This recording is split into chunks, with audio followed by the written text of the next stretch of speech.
Back to another live community classroom with Michaels. We have Seema from the Yarnspirations design team with us ready for another exciting class. Today we'll be knitting the Red Heart Tweedledoo knit blanket. My name is Lillian from Yarnspirations, and I'll be helping with any questions you might have during today's class. Feel free to ask questions in the chat here, and we'll be sure that Seema answers them. While we're giving you some time to join the class, feel free to let us know where you're watching from. Just a reminder that today's class is being recorded, and you can find the recording at michaels.com/classes. Hi everyone, thanks for joining us. My name's Seema, as Lillian mentioned, and we're working on, here's a swatch of the blanket pattern that we'll be working on today. We'll give everyone about 30 more seconds to join. As Lillian mentioned, there is a chat where you can ask questions. For the first half of the class, I'm probably going to be focused on the pattern, but Lillian will ask any questions out loud. And if I've missed your questions, we'll tackle them towards the end of the class to make sure that we get through the pattern for everyone.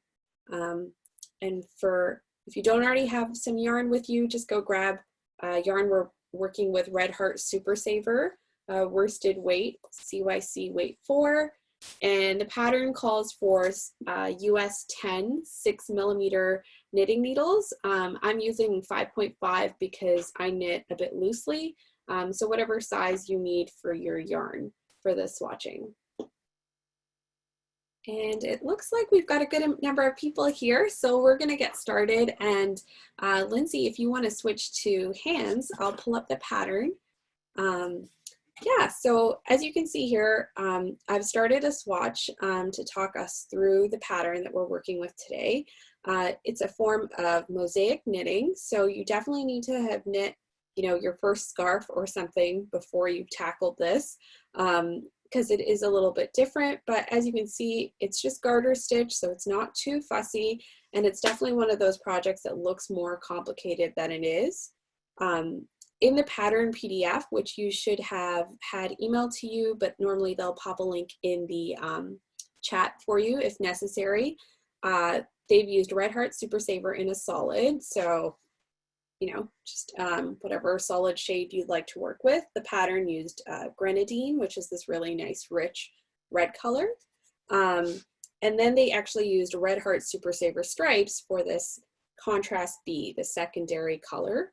For the purpose of the demo, I'm using a solid shade, but one of the really cool things about the stripe effect is, this is a black and white photo, so you'll see it better on your color PDF, but it ends up creating, a layer of stripes from the striping yarn that's, blended with the dark contrasting color. It looks super cool, but I also think it looks really modern in just two solid colors, if that's what you prefer. For this particular pattern, you'll see that the measurements are for a 36-inch wide by 46-inch long. This was designed as a lapgan, so it's a really good personal size blanket if you're on the couch or something, or a gift for a person in your life. But if you do want to look at adjusting that size, we can talk about that towards the end of the class. I have some math that we can walk through. So you'll need 3 balls of the solid color and 4 of the stripes because they have different yardage. Just remember to note that in case you switch this. For solids, you could probably do 3 balls of the solid if you're sticking to the lapgan size. As mentioned, because it's a pretty big blanket, you'd need circular knitting needles. And for anyone who's not familiar, those are the ones with the cord in between, and 36 inches long will give you enough room to be comfortable. For the purpose of today's class, I'm just doing a swatch, so I'm using a smaller needle. So for this particular pattern, you'll notice it starts with a garter stitch base. So right here at the base of the pattern, I've cast on for a swatch. If you want to cast on a swatch, I will talk you through, let's see, we can do, if you cast on 28 stitches, so I've got 3, 6, 9, 12, 15, 18, 21, 24, 27, 28, 29. So we'll increase to get to 29, just so I can show you what that looks like. But if you cast on 28 stitches, you'll end up with a swatch around this size, which is, let's see, around 7 inches wide. If you just want to, but you can always follow along and rewatch later when you're working on the pattern. Michael's posts these classes on their YouTube channel. So for this particular pattern, you'll notice with the garter stitch, we cast on, the pattern says 147 stitches.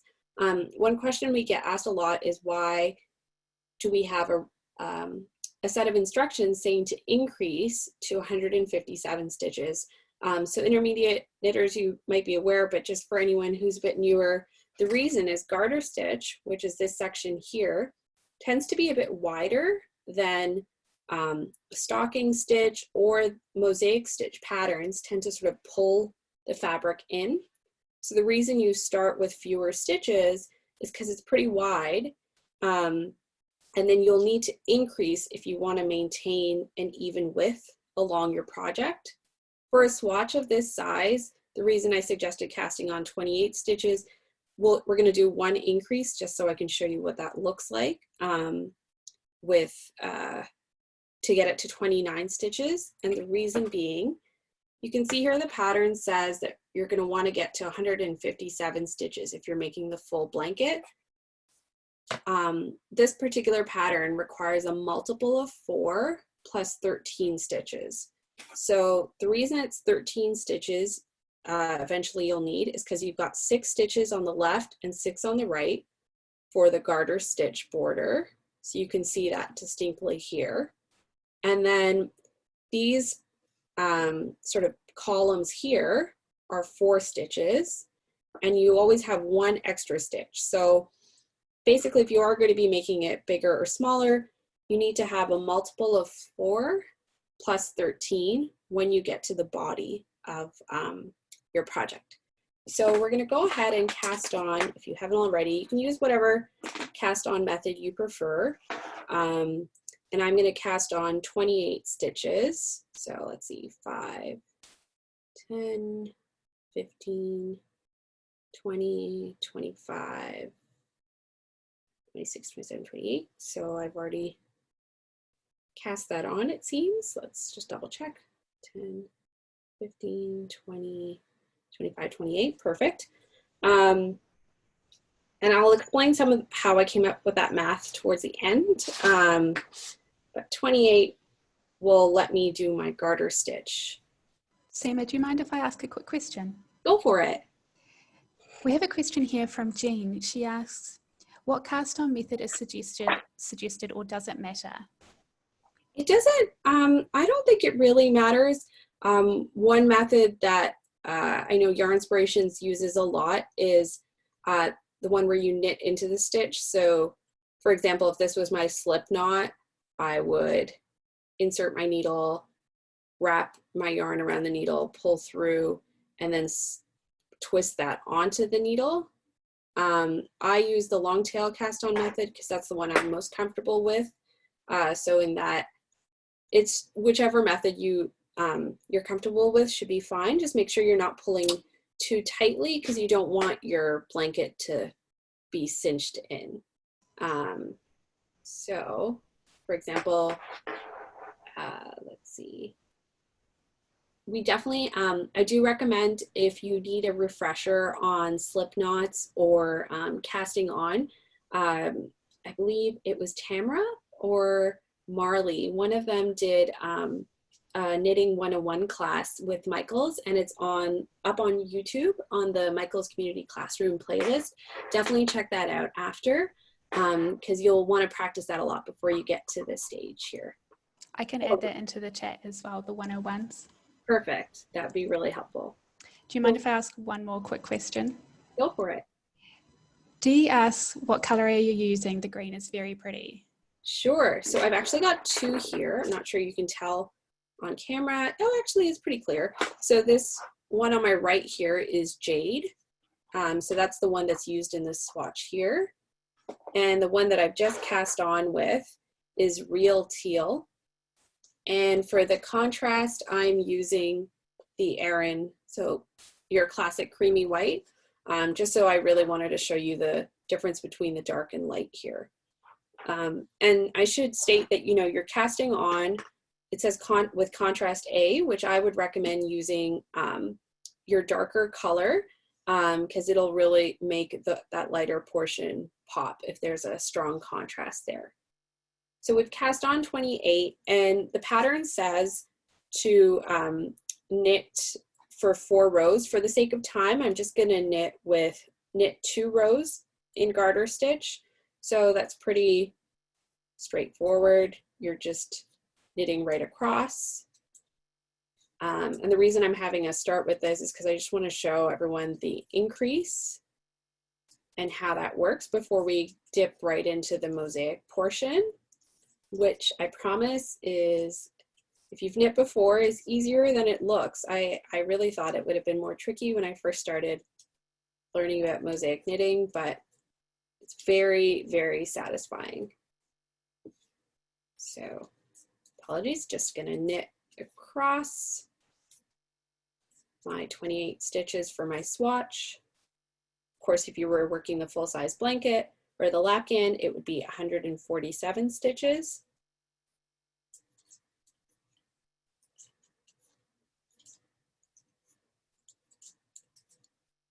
So this first row, you're going to note, is your wrong side. And for anyone who's wondering, this is what the wrong side of the pattern looks like. It basically gets this all over striping effect, but the garter stitch is obviously the same on both sides. So it doesn't matter right now which is the right and wrong, but really you'll see it after. So just on the first row, I'm going to do the second row of garter stitch. And remember, the pattern does call for 4, which is what gives it this chunky border edging here, which I think looks really nice. But for time, I'm just going to do 2 so that we can move on to the increases quickly for everyone. And as always, I really like hearing about what colors people are, you know, planning to use or think would work really well. I think the Super Saver Stripes has some really fun colors that make it a little bit more exciting if you don't want just the 2 solids.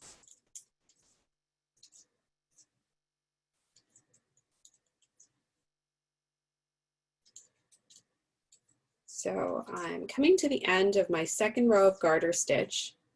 And just a reminder for anyone, I did 28 stitches for this swatch, and we're going to increase on this next row. So in the blanket pattern, it says that after you've worked 4 rows of garter stitch, which we've done 2 here, the next row you're going to knit and increase 10 stitches evenly across to get to 157 stitches. So in this case, because our swatch is really small, I've calculated that 28 stitches of garter equal 29 stitches in the pattern. So it's very close. You could probably get away with not doing the increase, but I wanted to demonstrate how that increases worked.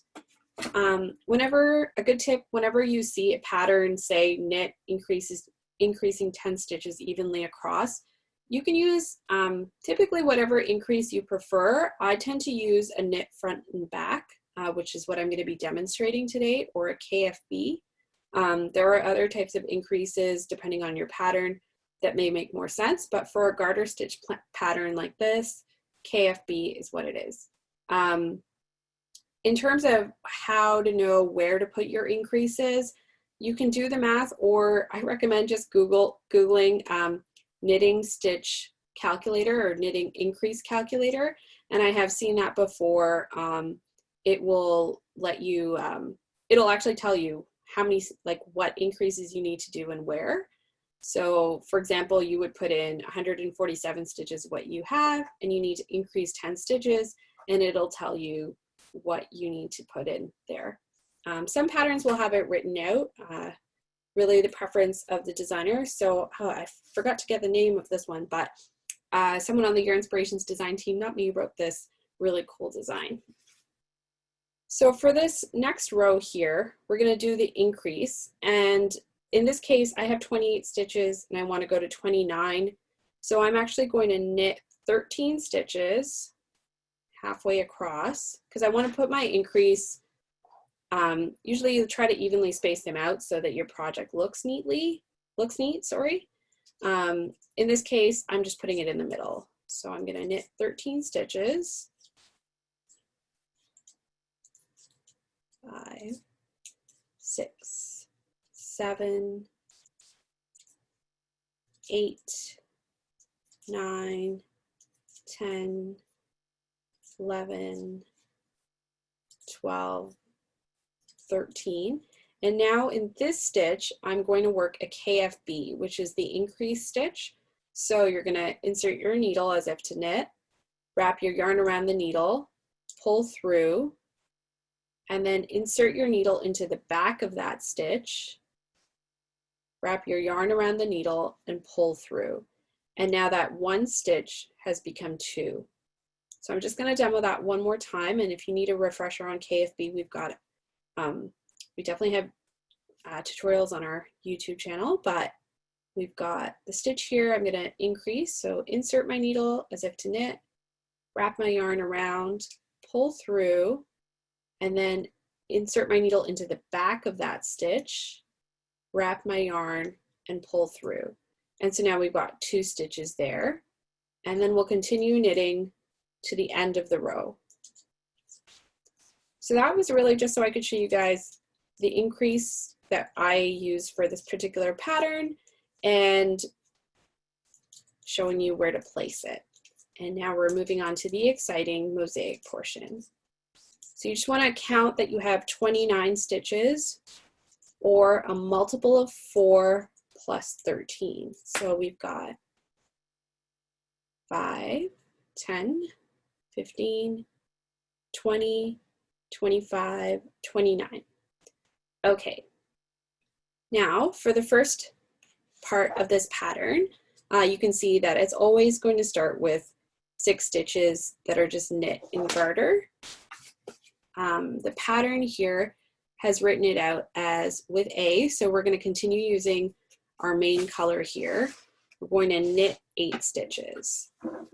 So nothing too new here yet. So 1, 2, 3, 4, 5, 6, 7, and 8.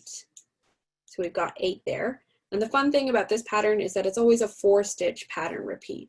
So you'll see this abbreviation here. It says SL1 PWYIB. So what does that mean? That means you're going to slip your next stitch purlwise with the yarn in back.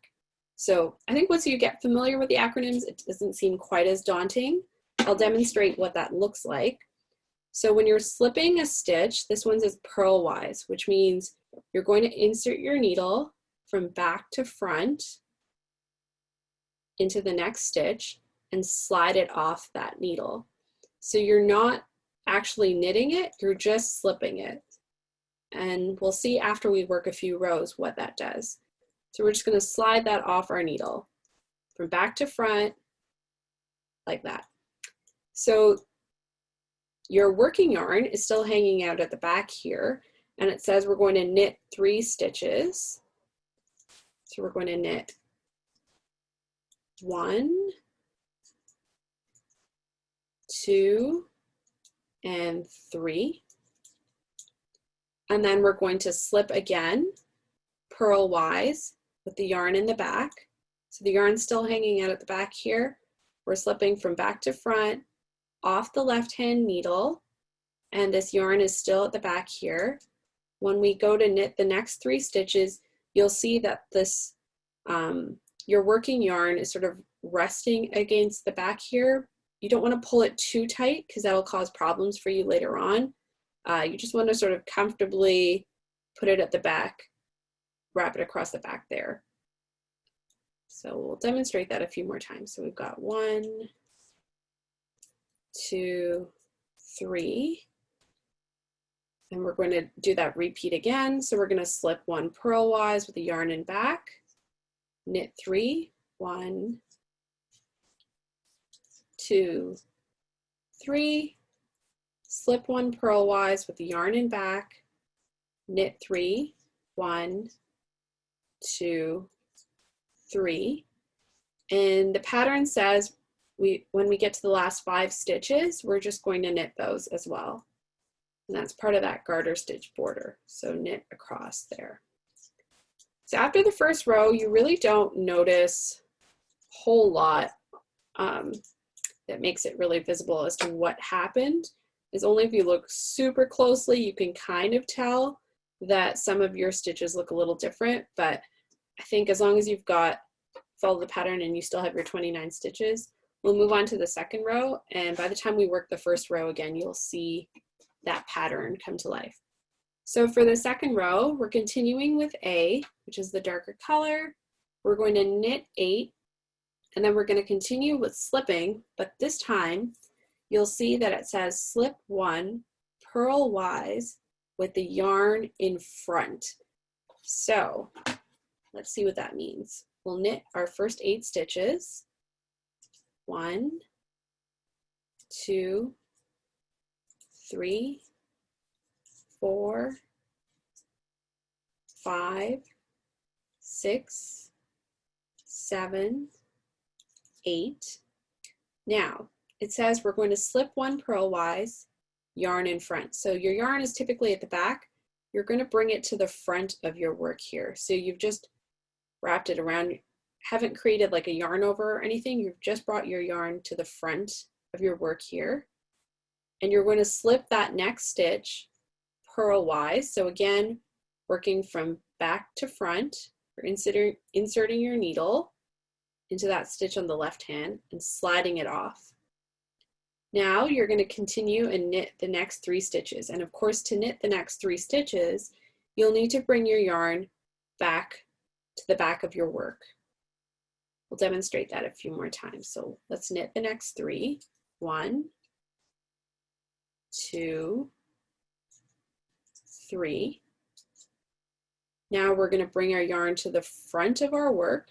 So I've just brought that forward, slip that next stitch, and then bring the yarn to the back of my work and knit the next 3.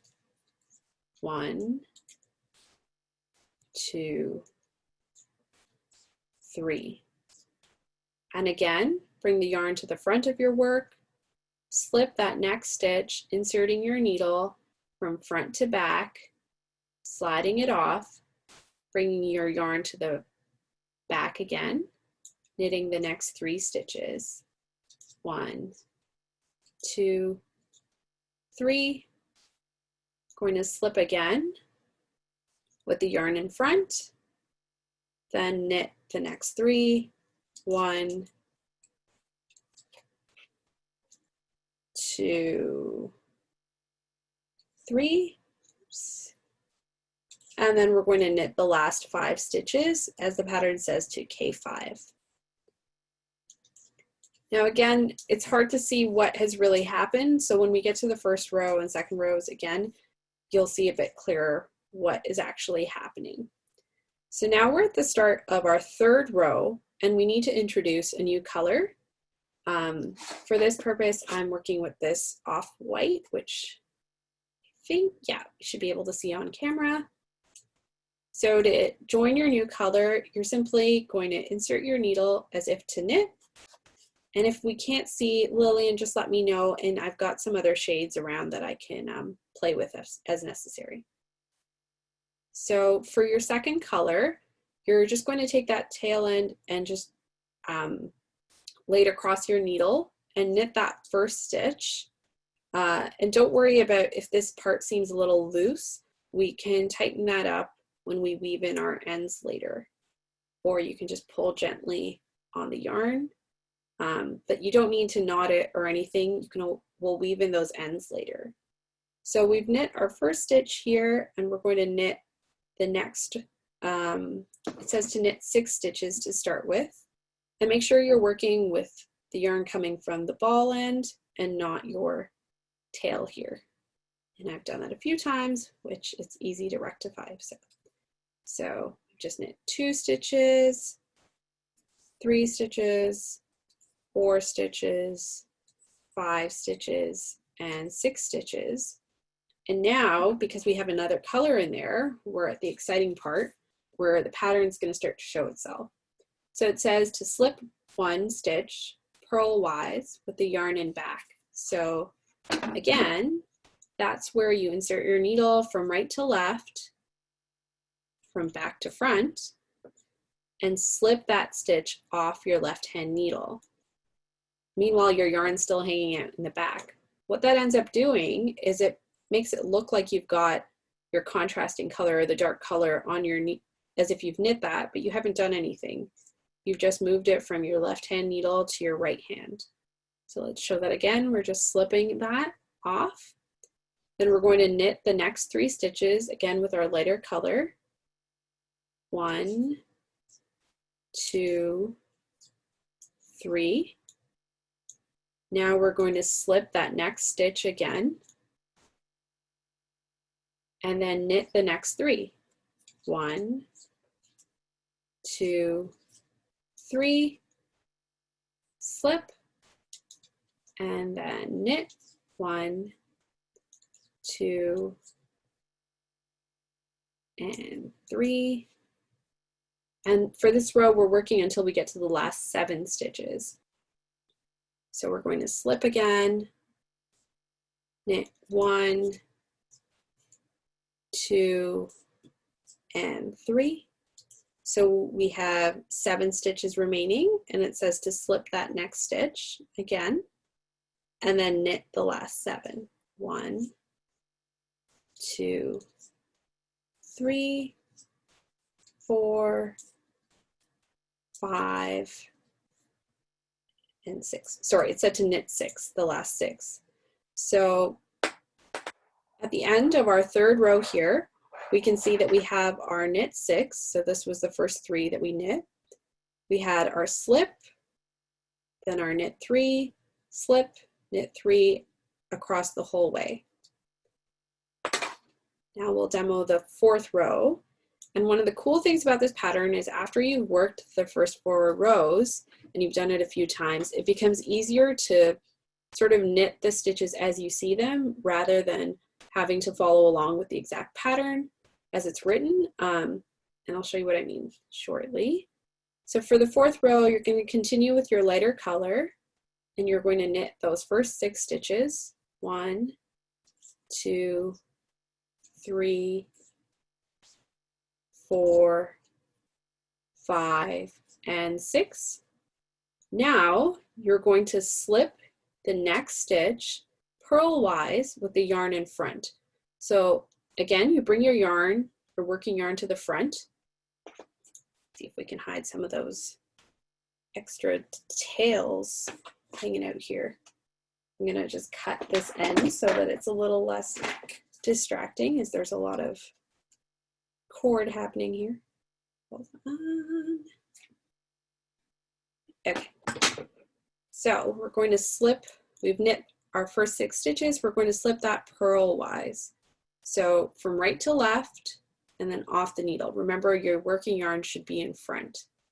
Now you're going to take your working yarn and put it to the back of your work. So anyone who needs to see that again, we've just taken the yarn and put it to the back of our work. And you can see it's sort of resting gently across that stitch that we just slipped. And we're going to knit 3. 1, 2, 3. And now we're going to slip again. You can see we've got our darker contrast color. So we bring our yarn to the front, slip that needle on off our left hand needle, bring our yarn to the back again, and knit the next 3 stitches. 1, 2, 3. Bring the yarn to the front, slip, bring the yarn to the back, knit 3.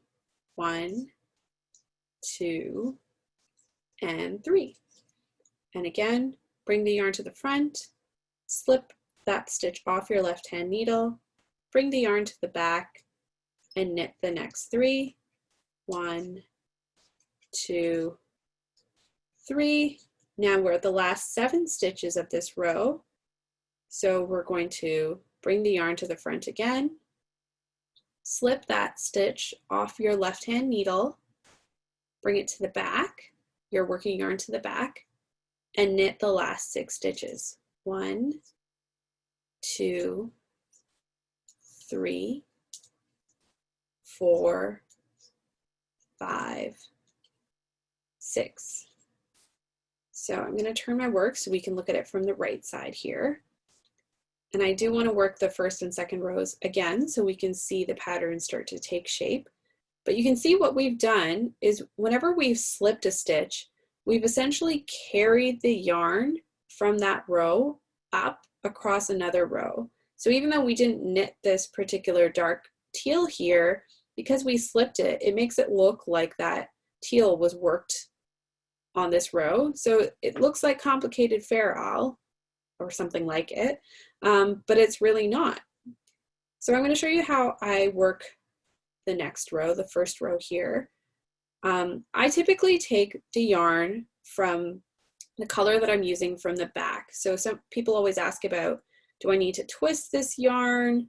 Should I take it, my new color, on top of my old color?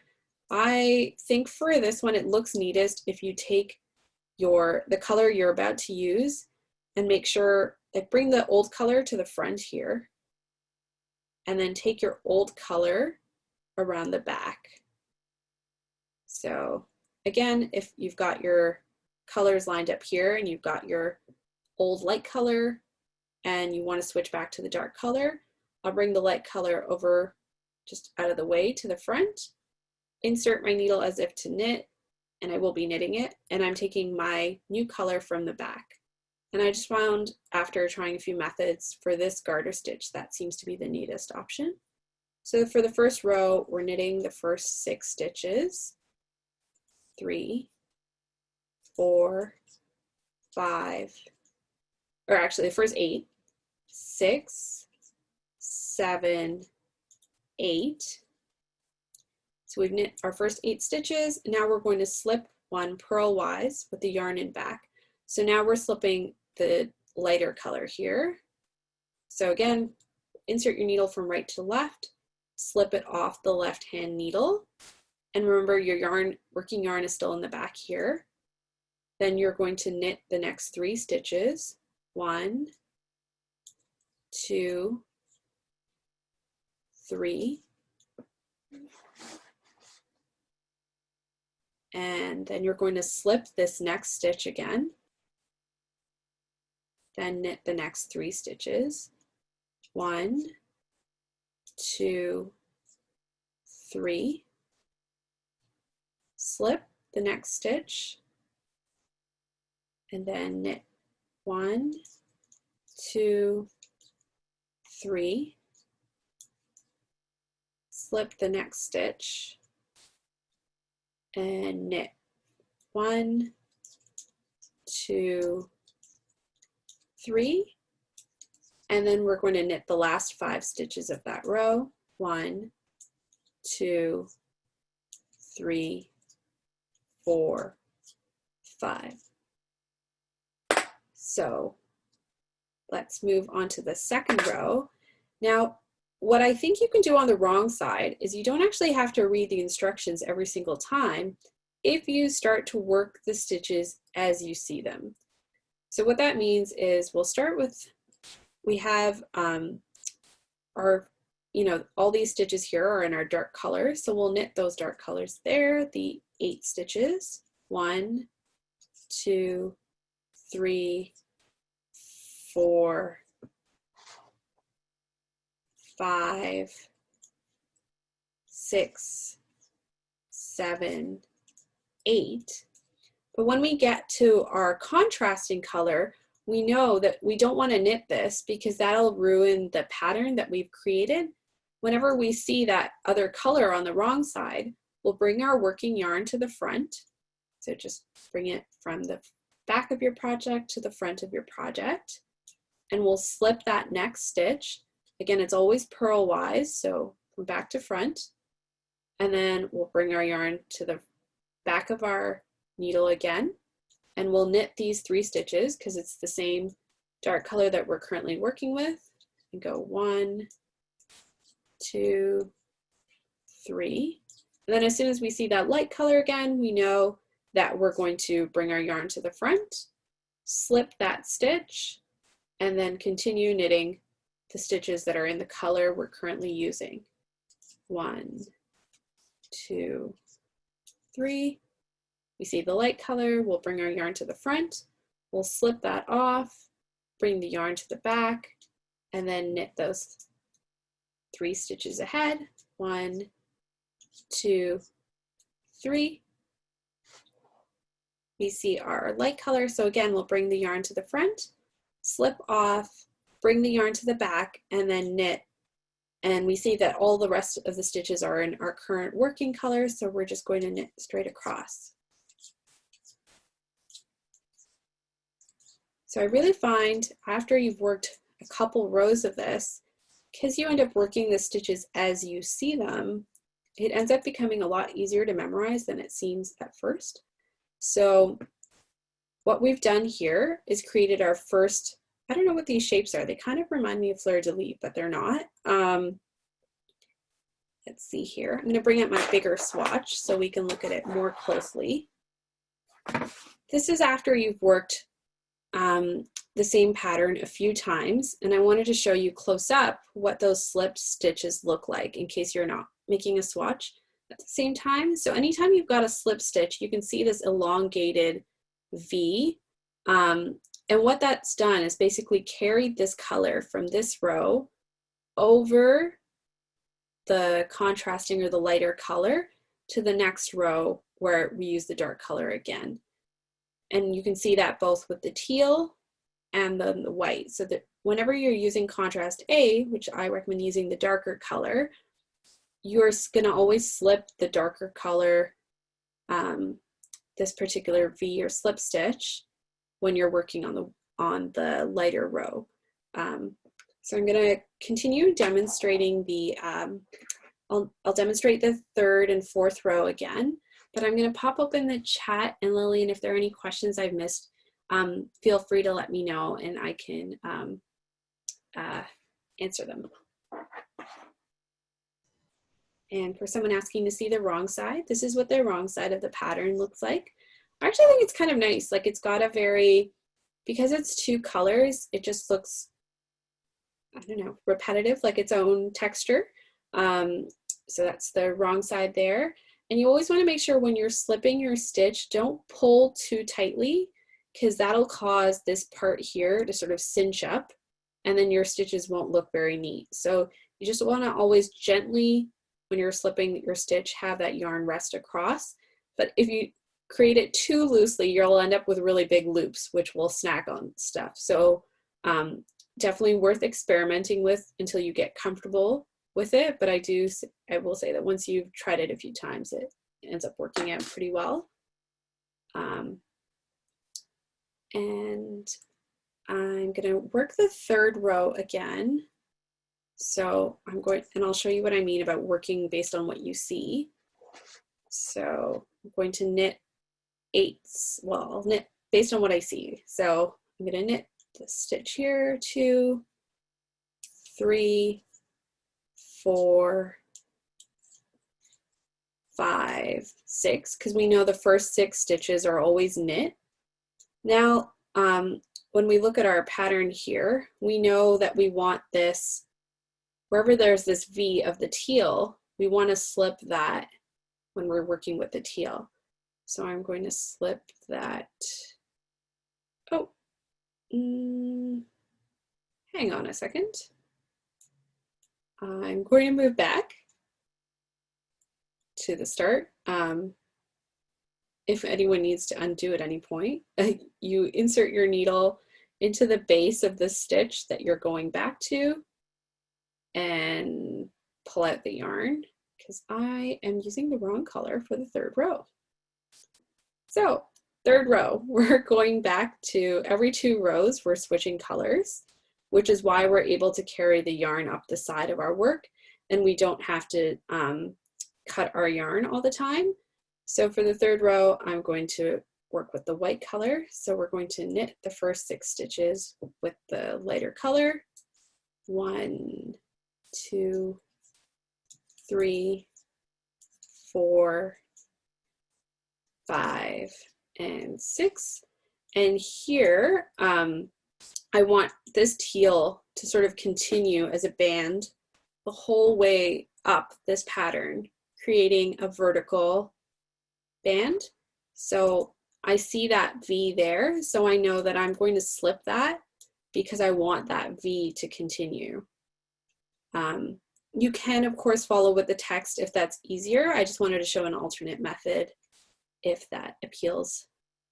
So we're going to knit that stitch and we're going to knit until we get to the next time we see one of these longer V stitches. So I'm going to knit those 3 and we see that longer V, so I'm going to slip that stitch and then I'm going to knit again.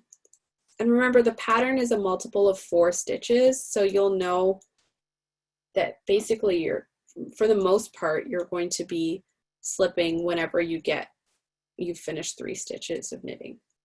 So we're going to slip that stitch because it's part of that slip stitch column, and then knit 1, 2, 3. I see another one of those slip stitches, so I'm going to slip that off. Then knit 1, 2, 3, another slip stitch, so I'm going to slip that. And then the last 6 stitches, I know that I always knit, so I'm going to knit 1, 2, 3, 4, 5, and 6. And then we'll work the 4th row one more time, and then I'll go through. I see some questions have come up, so I will go through those. So again, this is what I'm going to show, knitting the stitches as you see them. So you're going to knit the first 6 because you know that you've always knit those first and last 6 stitches. 3, 4, 5, 6. And then we see that we've got this teal color here. So you're going to bring your working yarn to the front